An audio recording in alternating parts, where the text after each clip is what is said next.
আসসালামু আলাইকুম, সবাইকে স্বাগতম আমার চ্যানেলে। ইস্তানবুল তৃতীয়বার ভ্রমণের আজ হচ্ছে দ্বিতীয় পর্ব। নতুন একটি সকাল, নতুন কিছু অভিজ্ঞতা আর নতুন কিছু গল্প নিয়ে শুরু করছি আজকের এই ব্লগ। আজ আমরা ঘুরে দেখব ইস্তানবুলের একটি লোকাল মার্কেট, যেটা ফাতি এলাকায় অবস্থিত।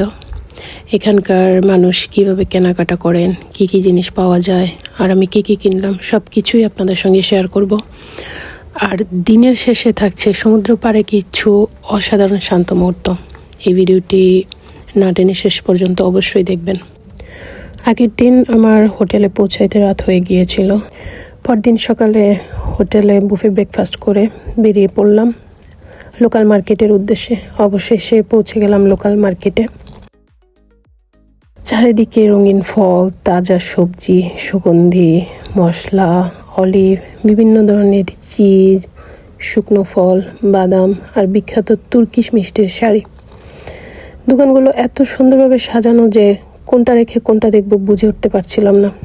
অনেক দোকানদার হাসি মুখে আমাকে স্বাগত জানালেন, কোথাও আবার টার্কিশ লোকুম খেতে দিলেন, কোথাও আবার শুকনো ফলের স্বাদ নিতে দিলেন। আজকে বাজারে আমি কিনলাম কিছু তুর্কিশ লোকুম, নানা ধরনের বাদাম, মশলা, অলিভ আর কিছু ফল।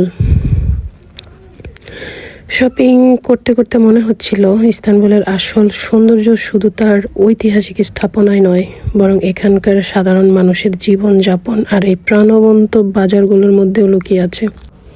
এই যে দেখতে পাচ্ছেন, এগুলো নাকি সামুদ্রিক সবজি। আমি ফার্স্ট টাইম দেখলাম। আমার কোনো আইডিয়া নাই এই সবজি সম্পর্কে, কিভাবে রান্না করে খেতে হয় সেটাও আমি জানি না। আমার কাছে খুব ইন্টারেস্টিং লাগছিল। তারপর চলে আসলাম মাংসের দোকানে। গরু ছাগলের সলিড মাংস ছাড়াও এখানে সব ধরনের অর্গানস পাওয়া যায়। এখানকার বিক্রেতারা খুবই আন্তরিক ছিল। কেউ হাসি মুখে ডাকতেছিল, আবার কেউ আবার বিভিন্ন জিনিস দেখার সুযোগও করে দিচ্ছিল। আমি শেষমেশ স্মৃতিচিহ্ন হিসেবে ছোটোখাটো কিছু সুভেনিয়র কিনে নিয়েছিলাম। সব কিছুর দামও তুলনামূলক বেশ ঠিক ছিল, দরদাম করার সুযোগও ছিল কিছু কিছু দোকানে। তাই আমার শপিং করাটা অনেক মজার ছিল। কি এটা কে বলতে পারবেন?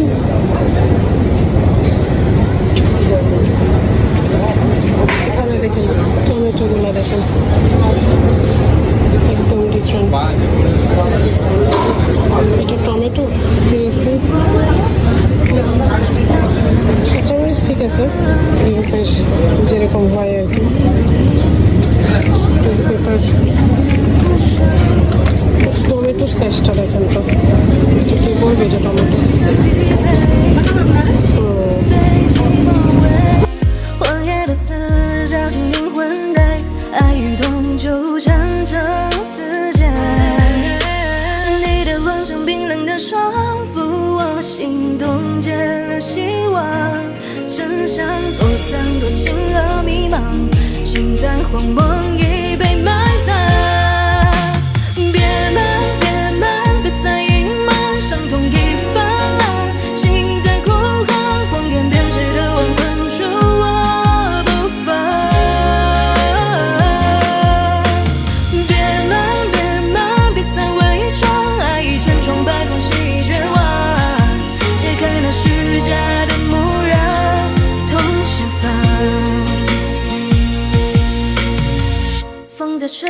吹散了温柔，心破碎散落成尘灰，沉默背后藏着多少罪，心憔悴，爱已面目全非。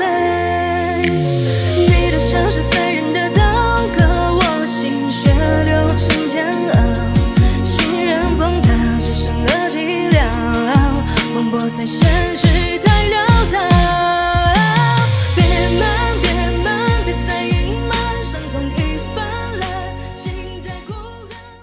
বাজার শেষ করে চলে এলাম সমুদ্রের পাড়ে। এখানে এসে যেন সময় একটু ধীর হয়ে গেল। নীল জলরাশি, ঠান্ডা বাতাস, দূরে ভেসে চলা জাহাজ আর মাথার উপরে উড়ে বেড়ানো সিগাল, সব মিলিয়ে এক অন্যরকম অনুভূতি।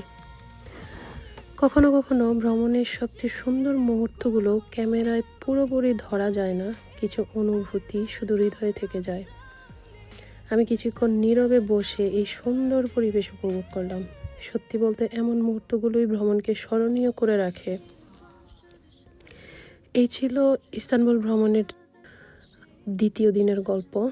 লোকাল মার্কেটের ব্যস্ততা, দারুণ কিছু কেনাকাটা আর সমুদ্র পাড়ের শান্ত বিকেল, সব মিলিয়ে দিনটি ছিল অসাধারণ। ভিডিওটি যদি আপনাদের ভালো লাগে তাহলে অবশ্যই একটি লাইক দিয়ে আমাকে উৎসাহ দিবেন, কমেন্ট করে জানাবেন আজকের ব্লগের কোন অংশটি আপনাদের সবচেয়ে বেশি ভালো লেগেছে। আর যারা এখনও চ্যানেলটি সাবস্ক্রাইব করেননি তারা এখনই সাবস্ক্রাইব করে বেল আইকনটি অন করে রাখুন, যাতে ইস্তানবুল ভ্রমণের পরবর্তী পর্বগুলো সবার আগে দেখতে পারেন। আজকের মতো এখানেই বিদায়। সবাই ভালো থাকবেন, সুস্থ থাকবেন, সবার জন্য দোয়া রইল। দেখা হবে পরবর্তী ব্লগে। আল্লাহ হাফেজ।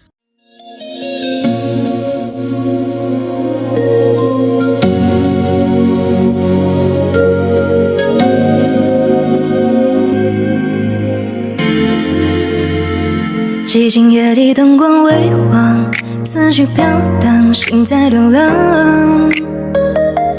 回忆如影自动心房，隐瞒的伤开始滋长。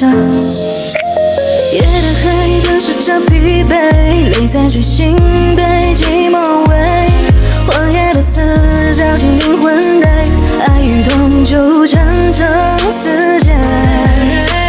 你的谎像冰冷的霜，抚我心冻结了希望，真相都藏多晴朗。